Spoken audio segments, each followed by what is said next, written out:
Assalamualaikum warahmatullahi wabarakatuh. Sahabat psikologi, alhamdulillahirrabbilalamin. Pada kesempatan kali ini kita bertemu lagi. Nah, pada kesempatan yang baik ini saya akan sedikit mengupas mengenai salah satu sifat Rasul, yaitu tentang sifat pendidik.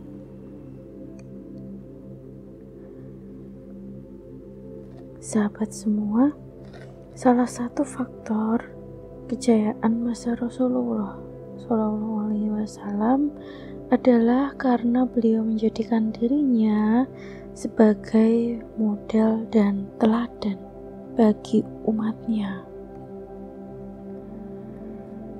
Dahulu pada masa Rasul, sekolah atau sistem pendidikan belum mengeluarkan pengakuan kelulusan melalui gelar maupun ijazah.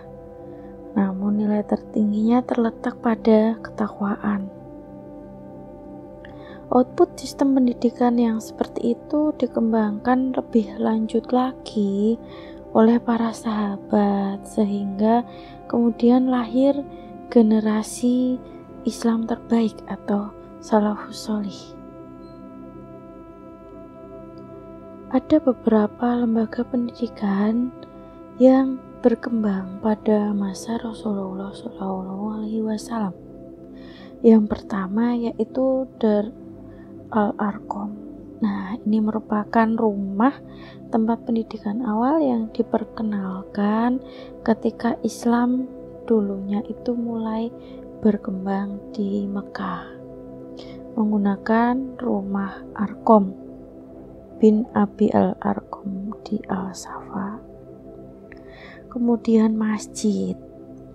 Setelah hijrah ke Madinah, pendidikan kaum muslim berpusat di masjid. Masjid Quba merupakan masjid pertama yang dijadikan Rasul sebagai institusi pendidikan. Yang lainnya nanti kemudian ada Masjid Nabawi, Masjidil Haram, Masjid Kufah, Masjid Basro, dan yang lainnya.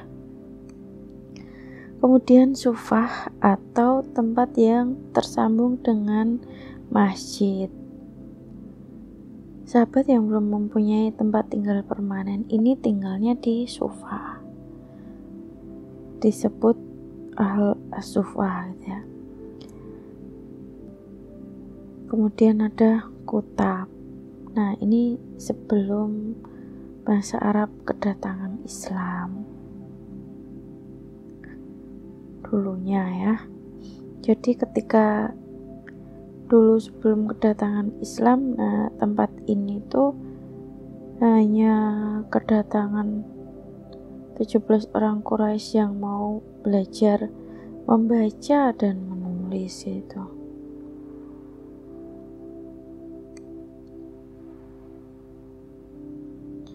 Dulu lembaga pendidikan pasca Rasul juga terdapat beberapa ya.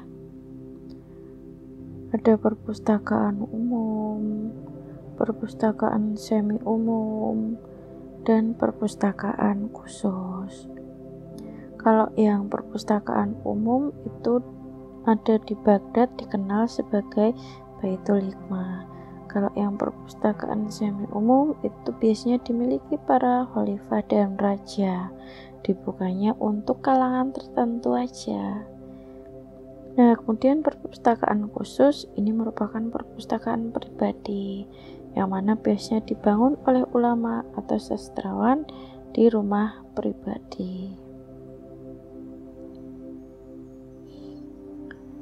Nah, sebagai seorang pendidik, hendaknya kita dapat memiliki sifat-sifat tertentu sebagaimana diajarkan oleh Rasulullah SAW. Dan saya kira setiap orang merupakan seorang pendidik untuk paling gak dirinya sendiri gitu ya. Nah, Rasul itu memiliki berbagai sifat mulia sehingga maksud ajarannya dapat tersampaikan dan diamalkan oleh murid-muridnya. Ikhlas yang pertama ya. Nah, ini dari kita mengikhlaskan bahwa memang dari Allah lah semua sumber pengetahuan. Kemudian niat yang ikhlas menjadi penentu maksud perbuatan.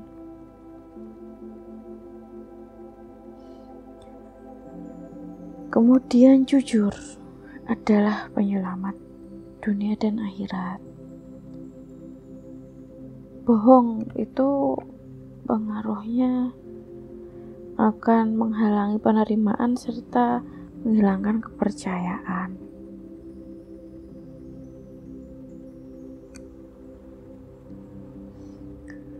Nah, Allah Subhanahu wa Ta'ala berfirman dalam Quran surat As-Saff ayat 3, sangat besar kebencian di sisi Allah bahwa kamu mengatakan apa-apa yang tiada kamu kerjakan.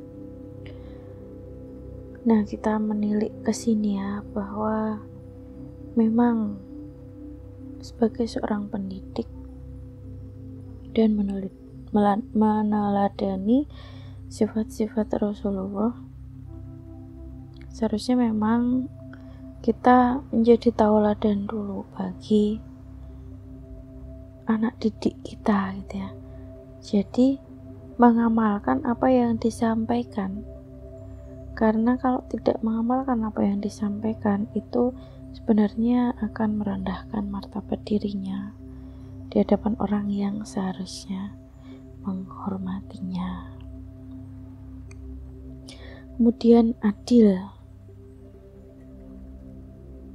Rasulullah Shallallahu Alaihi Wasallam bersabda, manusia yang paling dicintai Allah pada hari kiamat adalah pemimpin yang adil, dan manusia yang paling dibenci Allah dan mendapat siksa yang pedih pada hari kiamat adalah pemimpin yang zalim.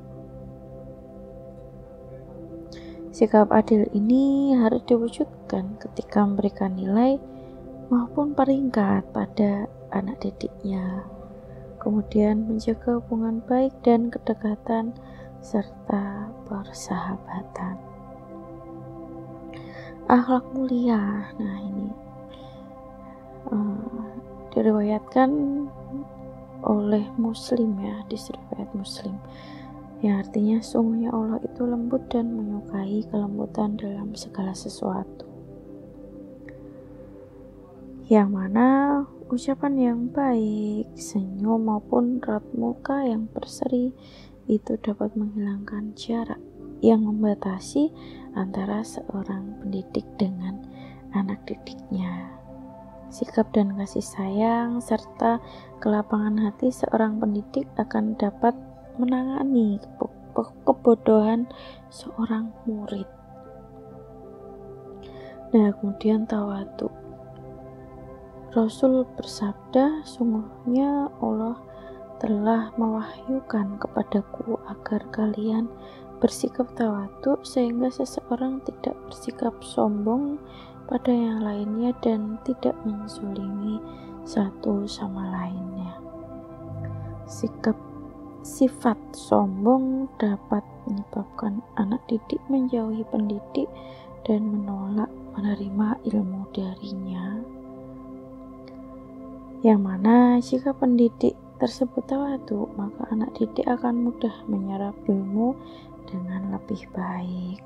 Kemudian yang selanjutnya adalah berani mengakui kesalahan, mungkin kekurangan kita. Misalnya ternyata pendidik masih belum mengetahui tentang ilmu X ketika ditanya oleh anak didiknya, ya sudah, kita harus mengakui bahwa memang kita belum mengetahui tentang itu dan kita akan terus-menerus mengupgrade, tetapi tidak terus-menerus mengulangi kesalahan yang sama maupun bersikeras terhadap kesalahan tersebut.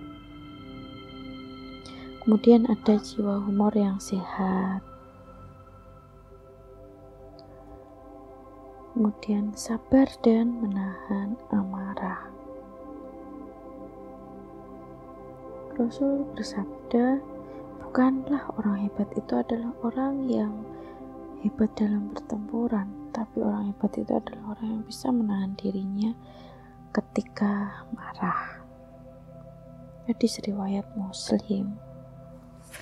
Nah, kekuatan seorang pendidik yang tersembunyi pada bagaimana ia mampu mengendalikan amarahnya ketika terjadi sesuatu yang membuatnya marah. Kemudian menjaga lisan. Ejekan, hinaan, mungkin agresi verbal gitu ya, hanya akan menyebabkan jatuhnya harkat dan derajat orang yang dihina. Rasulullah bersabda, jagalah lisanmu kecuali dalam kebaikan. Hadis riwayat Ahmad. Kemudian yang selanjutnya, hadis riwayat Bukhari ya. Barang siapa beriman kepada Allah Subhanahu wa taala dan hari akhir, maka berbicaralah yang baik atau diam. Kemudian sinergi dan musyawarah. Musyawarah itu dapat mendekatkan seseorang kepada kebenaran, dan musyawarah dapat membantu seorang pendidik menghadapi permasalahan atau perkara yang sulit. Meminta pendapat orang lain itu tidak menunjukkan rendahnya tingkat martabat dan keilmuan seseorang. Bahkan sikap tersebut merupakan tanda tingginya tingkat kecerdasan dan kebijaksanaan seseorang.